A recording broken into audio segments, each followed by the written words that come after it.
నమస్తే, this is Radhakrishna. Welcome to R stream. Tuni చిన్నారి Gnaneshwari missing case ఇప్పుడు కేవలం ఒక మిస్టరీ కాదు, it's a pure mind bending suspense thriller. పాప మిస్ అయి 6 రోజులు దాటిపోయింది. అసలు జ్ఞానేశ్వరి బతికే ఉందా? 6 రోజులు తినడానికి తిండి, తాగడానికి నీళ్లు లేకుండా ఆ దట్టమైన అడవిలో 2.5 ఏళ్ల చిన్నారి సర్వైవ్ అవ్వగలదా? లేక మనకు తెలియని ఏదో ఒక డార్క్ రియాలిటీ దీని వెనుక ఉందా? Let's break it down. Tuni Gnaneshwari కేసులో ఇప్పటివరకు ఒక ఎత్తు అయితే గడిచిన కొన్ని గంటల్లో సీన్ మొత్తం రివర్స్ అయిపోయింది. నిన్నటి వరకు అడవి జంతువులు, కిడ్నాపర్స్ చుట్టూ తిరిగినటువంటి ఈ స్టోరీ ఇప్పుడు ఇన్సైడ్ జాబ్ వైపు టర్న్ తీసుకుంది. పాప తండ్రి గణేష్ను పోలీసులు అదుపులోకి తీసుకున్నారు. It's completely shocking. ఆ రోజు అసలు ఏం జరిగింది? తండ్రి టైం లైన్ ఎందుకు మ్యాచ్ అవ్వట్లేదు? ఇంకేమైనా గొడవలు ఉన్నాయా అనే కోణంలో దర్యాప్తు స్టార్ట్ అయింది. ఇప్పుడు పోలీసులు, డ్రోన్లు ఫెయిల్ అయినటువంటి చోట ఇప్పుడు అధికారులు మొత్తం భారమంతా కూడా ఆ పెంపుడు కుక్క పైన వేశారు. ఆ కుక్కకు జీపీఎస్ ట్రాకర్ అమర్చారు.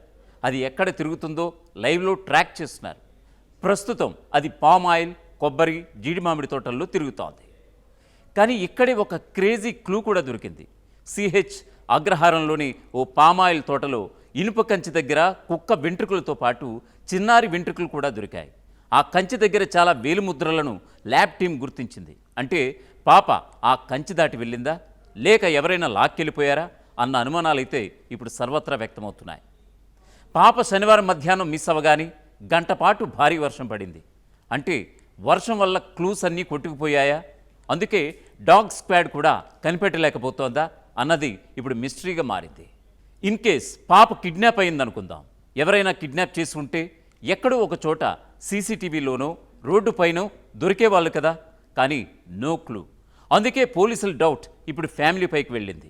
తండ్రి గణేష్ను 10 క్వశ్చన్స్తో పోలీసులు విచారించారు. అలాగే ఫ్యామిలీలో ఏమైనా గొడవలు ఉన్నాయా అని ఆరా కూడా తీశారు. సరిగ్గా ఈ సమయంలోనే రీసెంట్గా జరిగినటువంటి ఒక కారు గొడవ బయటకు వచ్చింది. గణేష్తో గొడవ పడ్డ వాళ్ళు పాపను కిడ్నాప్ చేశారా, ఆ కారు విషయంలో రివెంజ్ తీర్చుకున్నారా అన్నటువంటి విషయాలపై ఎంక్వైరీ కూడా చేస్తున్నారు. ఇప్పుడు పోలీసులు గణేష్ ఫోన్ కాల్ డేటా, అలాగే మొబైల్ లొకేషన్, ఆ రోజు అతను ట్రావెల్ చేసినటువంటి రూట్స్ మొత్తాన్ని స్కాన్ చేస్తున్నారు. క్లోజ్ రిలేటివ్స్ ఇన్వాల్వ్ అయ్యారా అనేటువంటి యాంగిల్లో కూడా ఇప్పుడు పోలీసుల ఇన్వెస్టిగేషన్ సాగుతోంది. ఇంతవరకు ఫ్రెండ్స్ అన్నా నలుగురు ముగ్గురు ఇంటికి వచ్చేవాళ్ళు. ఆ ఇంటికి వచ్చే వాళ్ళని కూడా నో డౌట్ సార్ అనుమానించాల్సిన అవసరం లేదు. ఎంతమంది అయితే మా ఇంటికి వచ్చారో అంతమంది ప్రాణంగా చూసుకునేవారు అమ్మాయి. ఇటువరకు ఎవరైనా ఉన్నారో, మాట్లాడినో లేకపోవచ్చు, మాట్లాడలేనో లేకపోవచ్చు, ప్రతిదీ నాతో చెప్తాడు సార్. ఏ రోజు ఏం జరిగింది ప్రతిదీ నాతో షేర్ చేస్తాడు. లేదు సార్, గొడవల విషయంలో అయితే పలానాది ఇలా జరిగిందమ్మా అని చెప్తాడు సార్. లేదు సార్, కారు విషయంలో కానీ లేకపోతే అంటే మరి ఏమనుకుంటున్నారు అంటే వారం రోజులు అయింది పోనీ ఏదైనా జంతువులు ఏదైనా చేసాయంటే ఏదో ఒకటి ఖచ్చితంగా దొరకాలి. దొరకలేదంటే తీసుకెళ్ళిపోయి ఉంటారు. ఇంత ఎంక్వైరీ బట్టి బయటకి ఎవరికైనా అప్పు చెప్పేసి ఉంటారు. అంటే మరీ చిన్న అమ్మాయి కదా సార్, ఎలా దాసేసినా వాళ్ళు దాసేస్తారు. ఇంకా లేట్ అవుతుంది కానీ మా అమ్మాయి మాకు వస్తుందని. ఎస్, దీనికి సంబంధించి మరిన్ని డీటెయిల్స్లోకి వెళ్దాం. Let's be real. 6 రోజులు 2.5 ఏళ్ల పాప ఏం తినకుండా అడవిలో బతకడం సాధ్యమేనా? ఇప్పుడు జ్ఞానేశ్వర్ కేసులో అత్యంత భావోద్వేగపూరితమైనటువంటి ప్రశ్న. ఎందుకంటే సమయం గడుస్తున్న కొద్దీ ఆశతో పాటు భయం కూడా పెరుగుతోంది. సాధారణంగా 2.5 ఏళ్ల పిల్లలు కొన్ని గంటలకే ఆకలితో ఏడుస్తారు. దాహం వేస్తే వెంటనే నీళ్లు కూడా కావాలి. తల్లిదండ్రులు కంటికి కనిపించకపోతే భయపడిపోతారు. అలాంటి వయసులో ఉన్నటువంటి చిన్నారి 6 రోజులు ఒంటరిగా ఉండటం అంటే అది ఊహించుకోవడానికి చాలా కష్టంగా ఉంటుంది. కానీ ఇక్కడ ఒక విషయం గుర్తుపెట్టుకోవాలి మనందరం. ఇప్పటి వరకు చిన్నారి గురించి అధికారికంగా ఎలాంటి నిర్ధారణ బయటకు రాలేదు. అంటే ఆమె అడవిలోనే ఉందని కూడా తెలియదు, అడవి బయట ఎక్కడైనా ఉందో కూడా తెలియదు. ఒకవేళ చిన్నారి అడవి లేదా కొండ ప్రాంతంలో ఎక్కడైనా చిక్కుకుపోయి ఉంటే పరిస్థితి ఎలా ఉండొచ్చు అని ఆలోచిస్తేనే భయమేస్తోంది కదా. అందుకే చిన్నారులు తప్పిపోయిన కేసుల్లో మొదటి 24 గంటలు అత్యంత కీలకంగా భావిస్తారు. కానీ ఇక్కడ ఇప్పటికే 6 రోజులు గడిచిపోయాయి. అందుకే అందరి ఆందోళన పెరుగుతోంది. పాప అదే నిన్న 4 గంటలకు వచ్చింది. 4 గంటలకు వస్తాండి మా పాప కుక్క కలిపి వచ్చేద్దని అనుకున్నామండి. పాప కుక్క రాలేదండి. ఆనందపడిపోయి ఆ పాప ఆనందపడిపోయిందండి. పడిపోతే పాపని కరిసిందండి. కరిసేస్తే ఇంకా ఆ కుక్క రాలేదు, ఎరక్కిపోయినట్టు వెళ్ళిపోయిందండి కుక్క. మాకు ఇంత వరకు దాకా గొడవలు గోసలు ఎవరికి లేవు సార్. వాళ్ళ అమ్మగారు తారీఖు వాళ్ళు మా నా తారీఖు వాళ్ళకి గొడవలు లేవు సార్. మరి పాపని తీసుకెళ్ళిపోయారో తెలియదు సార్. నాతో ఎవరన్నా కిడ్నాప్ చేస్తారో తెలియదు సార్. మధ్య పడిపోయినట్టు చేస్తాం. 5 రోజులు అయింది సార్. మాకు ఏం అనిపించలేదు సార్. మరి మా పాపను మీరు ఉండగానే ఇవన్నీ చేసినా మా పాపను మాకు కొంత అని చెత్త సరిపోదు పాప. ఈ మధ్యన ఎక్కడ తీసుకొచ్చి వదిలేసినా మరి తీసుకుంటాం సార్. మరి మాకు ఎవరు వెనకాల తీసుకెళ్ళి అంత లేదు సార్. ఒకటే కోరుకోవడం జరిగింది, అప్పుడు చాలా లేదు సార్. ఇంకా అదే తప్ప మాకు ఏం జరగలేదు సార్. ఇక్కడ మరో భయంకరమైనటువంటి అనుమానం ఏంటంటే, అడవి జంతువులు చిన్నారిని చంపేస్తుంటాయా, చిన్నారి మృతదేహాన్ని అడవిలోకి లాక్కెళ్ళిపోయాయా అన్నటువంటి అనుమానాలు వస్తున్నాయి. అయితే చిన్నారి ఫ్యామిలీ ఎన్నో ఏళ్లుగా ఇక్కడ ఉండడంతో అడవి జంతువులు ఇక్కడికి వచ్చినట్లు ఎక్కడా చూడలేదని కూడా అంటున్నారు. ఫ్యామిలీ అంతా చుట్టుపక్కల మొత్తం ధైర్యంగా తిరిగే వాళ్ళమని కూడా చెప్తున్నారు. చిన్నారి ఫ్యామిలీని స్థానిక ఎమ్మెల్యే సైతం పరామర్శించి జ్ఞానేశ్వరి సురక్షితంగా తిరిగి రావాలని కోరుకుంటున్నారు. కొంచెం ఇల్లు వచ్చేసి చాలా మారుమూల ప్రాంతము. సో మాకు మెయిన్ సస్పిషన్ వచ్చేసి యానిమల్స్ మీద సస్పిషన్ ఉంది పోలీస్ వాళ్ళందరికీ కూడా. బట్ నేను వాళ్ళ హిస్టరీ ఎతికితే మా అమ్మ తల్లి అన్నారు, ఒక పాస్ట్ 20 years నుంచి కూడా మేము ఇక్కడే ఉంటున్నామమ్మ, ఏం కాలేదు నాకు ఇలాంటి ఇన్సిడెంట్. నాకు ఎప్పుడు యానిమల్స్ అనేవి ఎప్పుడు భయం చెందడం కానీ అలాంటి ఏం జరగలేదు. రాత్రిపూట కూడా నేను ఒక్కదాన్నే ఉంటాను. వాళ్ళ భర్త ఊరు వెళ్ళిపోయినా సరే నేను ఒక్కదాన్నే, ఇంత మూలైనా 2 పిల్లల్ని పెట్టుకొని నేను ఉంటాను.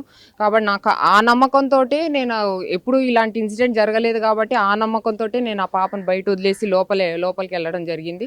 ఆ ½ an hourలోనే ఈ 12 o'clock మిడ్ ఆఫ్టర్నూన్ జరిగింది ఈ ఇన్సిడెంట్ కూడా. సో ఆ కోణంలో కూడా ఒకసారి యానిమల్స్ కోణంలో కూడా మన పోలీస్ వాళ్ళందరూ కూడా కూంబింగ్ అనేది దాదాపు 150 పోలీస్ మెన్ కూడా డిప్లాయ్ అయ్యి ఉన్నారు. మొత్తం కూంబింగ్ అంతా కూడా గాలిస్తున్నారు. సో నేను ఆ దేవుడిని ఒకటే ప్రార్థిస్తున్నాను, ఆ పాప ఎక్కడ ఉన్నా క్షేమంగా ఉండాలా. ఇక్కడే మరో ప్రశ్న వస్తోంది. ఒకవేళ చిన్నారి అడవిలోనే ఉంటే ఆమె ఏడుపు ఎవరికైనా వినిపించుండదా? ఇంత పెద్ద సెర్చ్ ఆపరేషన్ జరుగుతుంటే ఎక్కడైనా జాడ దొరికేది కదా అనే వాదన కూడా వస్తోంది. అందుకే అధికారులు ఒక్క అవకాశాన్ని కూడా వదలటం లేదు. డ్రోన్లు, డాగ్ స్క్వాడ్స్, సెర్చ్ టీమ్స్ అన్నీ ఇంకా పనిచేస్తూనే ఉన్నాయి.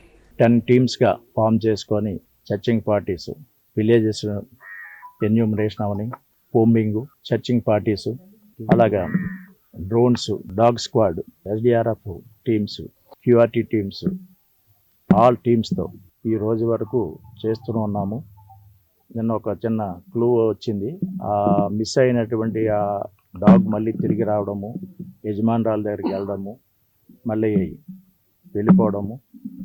ఈ యాంగిల్లో కూడా ఈ మొత్తము 1000 ఎకరాలు ఉంది. ఇది ఈ కొండకి ఆనుకొని తోట. ఈ 1000 ఎకరాల్లో రామారమి ఒక 800 acres మేము జల్లెడ పెట్టాము. అణువు గాలించాము, కోమింగ్ చేయించాము. ఆల్ మెథడ్స్లో ప్రతి ఏరియాని వాగులవని ఇటువైపు వచ్చిన ఎన్ రూట్లో ఉన్నటువంటి సీసీ కెమెరాస్, టెక్నికల్ ఎవిడెన్స్ ద్వారా నాకు ఇంకా ఉన్నటువంటి అన్ని ప్రాబబుల్స్ అన్నీ చెక్ చేసాం. ఇంకా కంటిన్యూస్గా ఈ ఆపరేషన్ కంటిన్యూ అవుతుంది. ఇప్పుడు మనం మరో విషయం గురించి ఆలోచించాలి. 6 రోజులు గడిచిపోయాయని, అన్నీ అయిపోయాయని అనుకోవడం కూడా సరైంది కాదు. ఎందుకంటే గతంలో దేశవ్యాప్తంగా కొన్ని కేసుల్లో చాలా రోజుల తర్వాత కూడా చిన్నారులు సురక్షితంగా దొరికినటువంటి సందర్భాలు కూడా ఉన్నాయి. అందుకే ఆశను పూర్తిగా వదిలేయలేము. అలాగా ఏదో జరిగిపోయిందని ముందుగా నిర్ణయించలేము. ఇప్పుడున్నటువంటి పరిస్థితుల్లో నిజం ఒక్కటే, జ్ఞానేశ్వరి ఎక్కడుందో ఇంకా ఎవరికీ తెలియదు. ఆమె గురించి అధికారికంగా ఎలాంటి నిర్ధారణ బయటకు రాలేదు. కానీ ఆ తల్లిదండ్రుల పరిస్థితి మాత్రం మాటల్లో చెప్పలేనిది. ప్రతి నిమిషం, ప్రతి ఫోన్ కాల్, ప్రతి అడుగు, ప్రతి శబ్దం, అలాగే ప్రతి వార్త మా పాప గురించి ఏమైనా సమాచారం వచ్చిందా అనే ఆశతోనే వారు ఇప్పటికీ ఎదురు చూస్తున్నారు.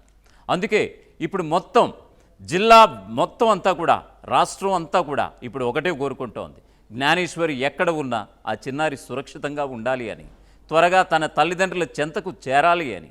ఆర్టీవీ కూడా తన వంతు సాయంగా తీవ్రంగా గాలిస్తోంది.